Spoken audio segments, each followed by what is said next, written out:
Hello दोस्तों, आप सभी को गुलाब जामुन जैसी मीठी मीठी नमस्कार।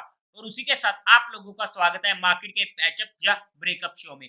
आज के दिन एक तो हम डिस्कस करेंगे हमारी मार्केट को कि कल के दिन मार्केट की नीयत कैसी रह सकती है, और उसी के साथ साथ कल के दिन होने वाली है फिन निफ्टी की एक्सपायरी। तो वहां पर सभी में इंपॉर्टेंट लेवल्स क्या निकल कर आते हैं।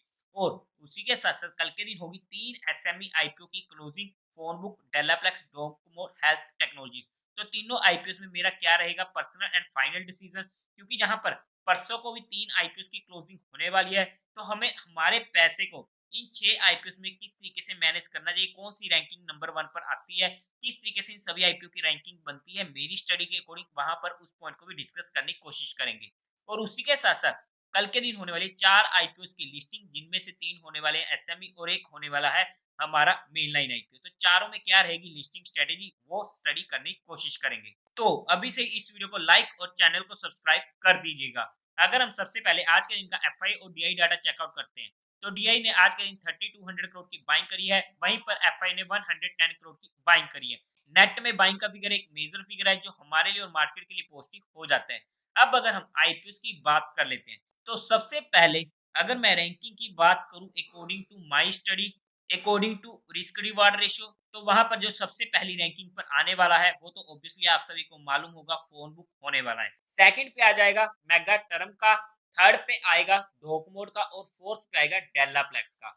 और फिफ्थ और सिक्स्थ पे जो आने वाले हैं वो आने वाले हैं, फिफ्थ पे मयंक कैटर और सिक्स्थ पे आएगा हर्षदीप फोर्किटो का। अगर आप लोगों ने इन सभी आईपीएस की रिव्यू वीडियो देखे तो आप लोगों को पता होगा किस तरीके से मैंने जहां पर रैंकिंग को दिया है। और यहाँ पर अगर मैं पर्सनली अपने डिसीजन की बात करूं, तो इन दोनों आईपीएस को तो मैं किसी भी हालत में अप्लाई नहीं करूंगा। मेरे रिस्क फैक्टर में ये दोनों आईपीएस नहीं आ रहे हैं, जिसकी वजह से मैंने ये आईपीओ अवॉइड कर रहा हूं। देखो क्या ये आईपीएस हमें लिस्टिंग गेन नहीं दे सकते, इनफैक्ट हमें अच्छा खासा लिस्टिंग गेन भी दे सकते हैं, लेकिन वहां पर मेरा रिस्क फैक्टर इंक्रीज हो जाता है, जिसकी वजह से मैं अपने रिस्क फैक्टर को ध्यान में रखते हुए इन दोनों आईपीओ को अवॉइड करूंगा। क्योंकि काफी बार क्या होता है, जैसे कि आज के दिन एक एसएमई आईपीओ की लिस्टिंग हुई थी जिसका नाम था क्वालिटेक का। मैंने पर्सनली उस आईपीओ को अवॉइड किया था क्योंकि वो मेरे रिस्क फैक्टर में नहीं बैठ रहा था, लेकिन उसने ऑलमोस्ट हमारा पैसा डबल किया है। तो इस पॉइंट को हमें ध्यान में रखना होगा कि आपका रिस्क फैक्टर क्या कहता है, आपका माइंडसेट क्या कहता है, उसी के बेस पर आपको कोई एक्शन लेना होगा। और कोई भी एक्शन लेने से पहले एक बार अपने फाइनेंशियल एडवाइजर से कंसल्ट जरूर कर लीजिएगा। अगर मैं वन बाय वन डिस्कस करूं, तो सबसे पहले जो हमारी रैंकिंग 1 पर है फोन बुक आईपीओ, इस आईपीओ को मैं अपने हर फैमिली मेंबर के अकाउंट से अप्लाई करूंगा। तो यहाँ पर मेरा डिसीजन क्लियर है। सेकंड जो हमारा था रैंकिंग पर मेगा टर्म का, उस आईपीओ को भी मैं इजीली अपने हर फैमिली मेंबर के अकाउंट से अप्लाई कर दूंगा, लेकिन इसे मैं करूंगा परसों के दिन। थर्ड नंबर पर हमारा आ जाता है डोकमोर का आईपीओ।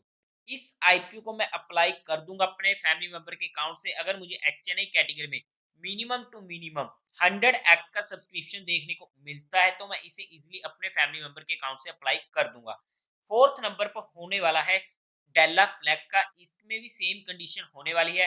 अगर मुझे एचएनआई की तरफ से मिनिमम टू मिनिमम 100x का सब्सक्रिप्शन देखने को मिल जाता है, तो वहां पर मैं इस आईपीओ को भी अपने हर फैमिली मेंबर के अकाउंट से अप्लाई कर दूंगा।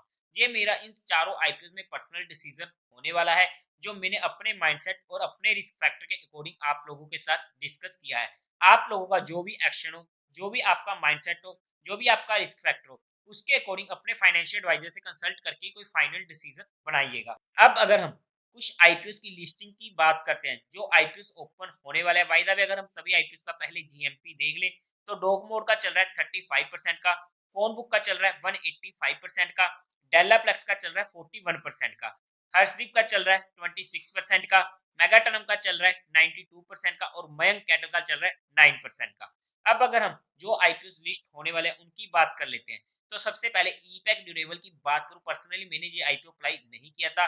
ऑब्वियसली अगर अप्लाई ही नहीं करूंगा तो मिलेगा ही नहीं।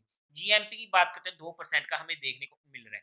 तो अगर ये आईपीओ मेरे पास होता, तो इसमें जो मेरी स्ट्रेटेजी होने थी, पहली स्ट्रेटेजी ये होती है कि अगर ये आईपीओ मुझे अच्छे खासे प्रॉफिट पे खुल जाता है, तो वहां पर पहले 15 मिनट के लो पर 50% क्वांटिटी को ट्रेल कर दूंगा और बाकी 50% क्वांटिटी को इमीडिएट बुक कर लूंगा। सेकंड स्ट्रेटेजी ये होती है कि अगर ये आईपीओ कोस्ट टू कोस्ट या हल्का फुल्का डिस्काउंट में खुल जाता है, तो वहां पर या तो मैं इसे इमीडिएट एग्जिट कर दूंगा, या फिर मैक्सिमम टू मैक्सिमम मैं वहां से 1% नीचे स्टॉप लॉस लगाकर उसे ट्रेल करने की कोशिश करूंगा और अपने लॉसेस को मिनिमाइज करने की कोशिश करूंगा। क्या ये नहीं हो सकता कि ये हमारा स्टॉप लॉस खाकर दोबारा से ऊपर को आ जाए? आ सकता है, चांसेस हैं। बट अगर ऐसा भी होता है तो मुझे फ़र्क नहीं पड़ता। अगर एक बार मेरा स्टॉप लॉस हंट हो गया तो मैं एग्ज़िट हो जाता हूँ, फिर मैं उसको नहीं देखूँगा दोबारा से। ये मेरी रूल्स होते हैं किसी भी आईपीओ की लिस्टिंग पे। थर्ड हमारे पास सिनेरियो आ जाता है कि अगर ये आईपीओ एक मोटे खासे डिस्काउंट में खुल जाता है, जिसकी पॉसिबिलिटी काफ़ी ज़्यादा कम है, तो वहाँ पर तो मैं पूरा का पूरा इमीडिएट बुक करूँगा, फिर मुझे फ़र्क नहीं पड़ता। बट इसके चांसेस काफ़ी ज़्यादा कम है, तो हम इस सिनेरियो को ज़्यादा डिटेल में डिस्कस करेंगे नहीं। बट अगर इन दोनों सिनेरियो में कोई भी सिनेरियो होता है, तो वहाँ पर अगर ये आईपीओ मेरे पास होता है, तो मैं अपने रूल्स के अकॉर्डिंग काम करता हूँ और यही रूल्स मेरे इसमें होने वाले थे। और उसके बाद हमारे आ जाते हैं एसएमई आईपीओ, जो आ जाता है यूफोरिया, लॉसिको एंड कॉन्स्टिलर। पर्सनली मुझे कोई भी आईपीओ अलॉट नहीं हुआ है। अगर आप लोगों को इनमें से कोई भी आईपीओ अलॉट हुआ है तो कमेंट सेक्शन में बताइएगा और वीडियो को लाइक जरूर कर दीजिएगा। और उसी के साथ साथ आप सभी को कांग्रेट्स जिनको भी इन तीनों में से कोई भी आईपीओ अलॉट हुआ है। बट इन तीनों में मेरी लिस्टिंग स्ट्रेटेजी सेम ही होने वाली थी। अगर ये आईपीओ मेरे पास होता, जैसे कि आप सभी को मालूम है कि जब भी कोई एसएमई आईपीओ लिस्ट होता है, मैं वहां पर इमीडिएट बुक करने की कोशिश करता हूँ। मैं वहां पर वेट एंड वॉच नहीं करता हूँ, क्योंकि वहां पर जल्दी मुझे अपर सर्किट या लोअर सर्किट देखने को मिल जाते हैं। अब कौन सा सर्किट लगेगा वो मार्केट को मालूम है, क्या लगना कंफर्म है वो भी मार्केट को मालूम है। बट चांसेस काफी ज्यादा होते हैं कि उनमें हमें सर्किट देखने को मिल जाए। अब वहां पर अपर सर्किट में हमें कोई भी दिक्कत नहीं होने वाली है, हमें सिर्फ मजे ही आने वाले हैं।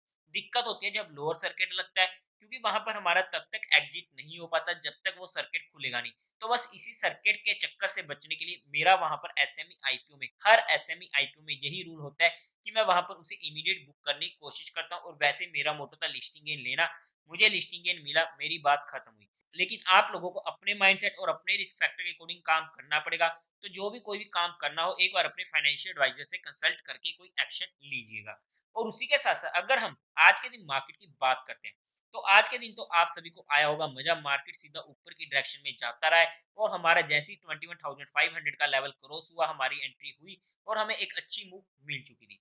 बट अगर हम कल के दिन मार्केट की बात करते हैं, तो सबसे पहले कल के दिन होने वाला है ट्यूसडे। और ट्यूसडे में हमें देखने को मिला है जनरली कि दोनों साइड के मूव्स आ जाते हैं और वहां पर मार्केट हमें परेशान करता है। तो अगर हम कल के लिए रेजिस्टेंस की बात करते हो, इमीडिएट रेजिस्टेंस हमें मिलेगा 21,850 के पास का, जो हमारे लिए मेजर रेजिस्टेंस होने वाला है।